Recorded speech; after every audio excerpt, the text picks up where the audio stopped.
देखिए आज हम बात करते हैं एक्सरसाइज 4.3 की, जिसमें क्वेश्चन नंबर फर्स्ट है, निम्नलिखित समीकरणों को हल कीजिए। तो हम समीकरण हल करना सीख रहे थे, अभी तक छोटे छोटे समीकरण थे उनको हल कर रहे थे। अब थोड़ा सा स्टैंडर्ड बढ़ गया है, बात वही है लेकिन थोड़ी सी कभी फ्रैक्शन में दे दिए हैं। जैसे पहले करते थे वैसे ही करेंगे। जैसे क्वेश्चन नंबर फर्स्ट है, ये कह रहा है कि 2y प्लस 5/2 इक्वल टू 37/2 है। 2y प्लस 5/2 इक्वल टू 37/2 है। तो समीकरण का हल ज्ञात कीजिए। ठीक है, तो समीकरण का हल ज्ञात करना है तो इसमें y का मान हमें बताना होगा। तो हमें क्या करना होता है, जिसका हमें मान बताना है उसी को हम उस साइड पर रखेंगे। तो y को मैंने यहाँ पे रखा, ठीक है, y को मैंने यहाँ पे रखा। इसके बाद 5/2 में इधर ले गया, तो ये हो गया 2y इक्वल टू, या 37/2 है माइनस के 5/2 हो गया। ठीक है, अब हमें तो y की वैल्यू चाहिए, तो पहले इधर वाली साइड को सॉल्व करो। 2 और 2 का एलसीएम 2 आएगा। मैं 2 से डिवाइड करूंगा, 2 में कितनी टाइम्स 1 टाइम, और 1 का मल्टीप्लाई 37 में करूंगा तो 37 माइनस, फिर मैंने 2 से डिवाइड किया, 2 में एक बार जाएगा, और एक का जब मैं 5 में मल्टीप्लाई करूंगा तो 5 आएगा। तो 2y इक्वल टू 37 से 5 गई तो 32 बचे, और 2 से उसमें डिवाइड कर दो। तो जब मैं 2 का डिवाइड करूंगा तो ये 16 आ गया, 2 से 32 में भाग देंगे तो 16। और जब हमें चाहिए केवल y का मान, जब y का मान चाहिए, जो चीज गुणा में होती है वो किस में चली जाती है, भाग में चली जाती है। इसलिए y का मान जो आया वो हमारा 8 हो गया। ठीक है, दूसरा है हमारा b वाला। इसमें है 5t plus 28, 5t plus 28 equal to 10। तो हमें चाहिए t का मान, तो 5t इक्वल टू कितना हो जाएगा, 10 माइनस 28। भाई 28 इधर क्या हो रहा है, ऐड हो रहा है, तो इधर जाके क्या हो जाएंगे, सब्ट्रैक्ट। तो यहाँ से आ जाएगा हमारा 5t इक्वल टू, माइनस के ज्यादा है प्लस के कम है, माइनस के 28 है, तो जिसके ज्यादा होंगे उसके बच जाएंगे। 28 से 10 सब्ट्रैक्ट कर दो, माइनस के 18 बच गए। तो t इक्वल टू, जो चीज गुणा में होती है दूसरी तरफ किस में चली जाएगी, भाग में चली जाएगी। तो t का मान ये हो गया। इसी तरीके से हम c वाला पार्ट करते हैं। ये है हमारा a/5 प्लस 3 इक्वल टू 2। तो हमें चाहिए भाई चर का मान, चर क्या है a, तो a वाले टर्म को मैंने इधर रखा, मैं 3 को इधर ले जा रहा हूँ। तो ये हो गया हमारा a/5 इक्वल टू 2 माइनस 3, क्योंकि यहाँ 3 प्लस का है तो इधर जाके किसका हो जाएगा, माइनस का हो जाएगा। तो a/5 इक्वल टू, देखिए 2 है और ये माइनस के 3 है, तो माइनस के 1 बच गए। ठीक है, तो ये 5 का जो 5 है, 5 का ये में क्या हो रहा है, भाग हो रहा है। तो जो चीज भाग में होती है दूसरी साइड में किस में चली जाती है, गुणा में चली जाती है। इसलिए a बराबर ये माइनस का 5 हो गया। ठीक है, अब हम d वाले पार्ट की बात करते हैं। d पार्ट है हमारा q/4 प्लस 7 इक्वल टू 5। ठीक है, तो क्या करें, पहले हम 7 को इधर ले जाते हैं, क्योंकि हमें q वाले टर्म में q का मान चाहिए, तो q वाले से हमें कुछ नहीं कहना। ठीक है, तो 5 माइनस 7 हो गया बेटा इधर जाके। तो q/4, 7 से 5 गए तो कितने, माइनस के 2 बच गए। और ये q में हो रहा है 4 से भाग, जो चीज भाग में होती है दूसरी साइड में किस में चली जाएगी, गुणा में चली जाएगी। तो इस तरीके से q बराबर आ गया माइनस का 8। अब हम e की बात करते हैं। e में कितना हो जाएगा, 5/2x बराबर 10 है। तो हमें तो x का मान चाहिए, तो हमें पता है जो चीज गुणा में है, ऊपर देखिए 5 का क्या हो रहा है, x में गुणा हो रहा है, जो चीज गुणा में है वो तो भाग में चली जाएगी। और 2 का हो रहा है भाग, जो भाग में वो किस में चली जाएगी, गुणा में। तो x बराबर हो जाएगा 2 का, तो ऊपर गुणा हो जाएगा, और 5 का हो जाएगा भाग। तो 5 से कितनी बार बढ़ गया, 2 बार। तो x बराबर आ जाएगा हमारा 4, 2 दूनी 4। अब f वाला कर लेते हैं। ये 5/2 x बराबर 25/4। सेम है जैसे अभी कर रहे थे, जो चीज भाग में होगी उसका गुणा कर दो, जो चीज गुणा में होगी उसका कर दो भाग। तो x बराबर कितना हो गया 25/4, 2 का भाग हो रहा था तो ऊपर पहुंच गया, 5 का गुणा हो रहा था तो 5 नीचे आ गया। तो 5 से कितनी बार कट गया 5 बार, और ये 2 से 2 बार, तो ये आ गया 5/2। नहीं तो एक एक करके भी कर सकते हैं, पहले गुणा कर लो फिर भाग दे देना, एक ही बात है, ऐसे भी कर लो।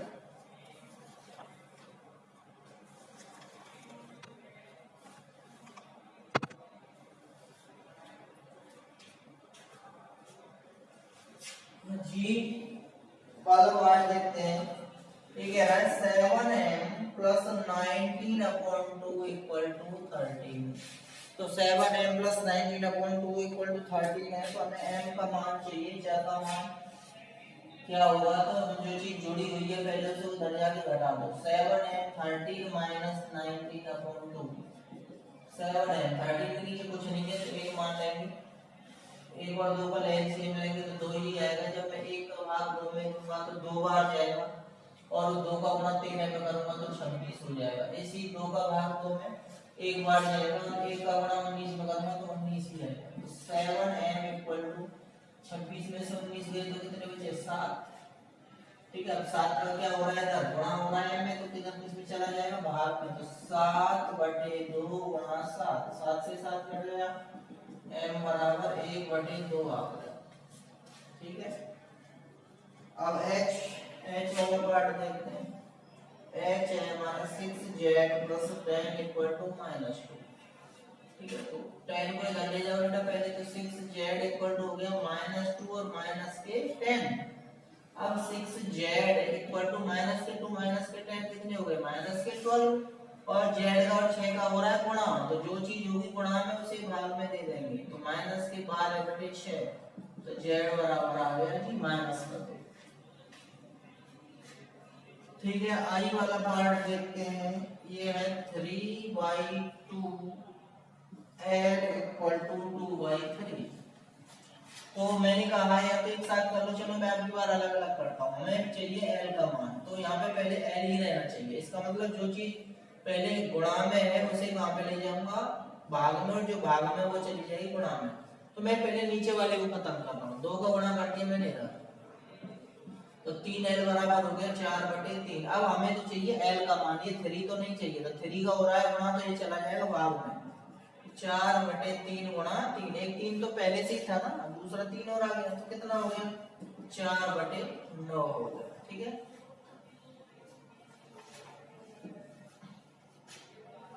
ये देखते हैं, ये 2b/3 - 5 = 3, तो 2b/3 = 3 + 5 हो गया बेटा, 5 इधर जाके ऐड हो जाएगा, तो ये हो गया 2/3b = 5 और 3 8। अब जो चीज भाग में वो कहां पे चली जाएगी गुणा में, तो 8 × 3 तो 2b बराबर आ गया हमारा 24, 3 × 24। हमें तो b का मान चाहिए, तो ये 2 का भाग कर दो, b बराबर 24/2, तो b बराबर आ गया हमारा 12। इस तरीके से हमारा क्वेश्चन जो फर्स्ट है वो कंप्लीट हुआ।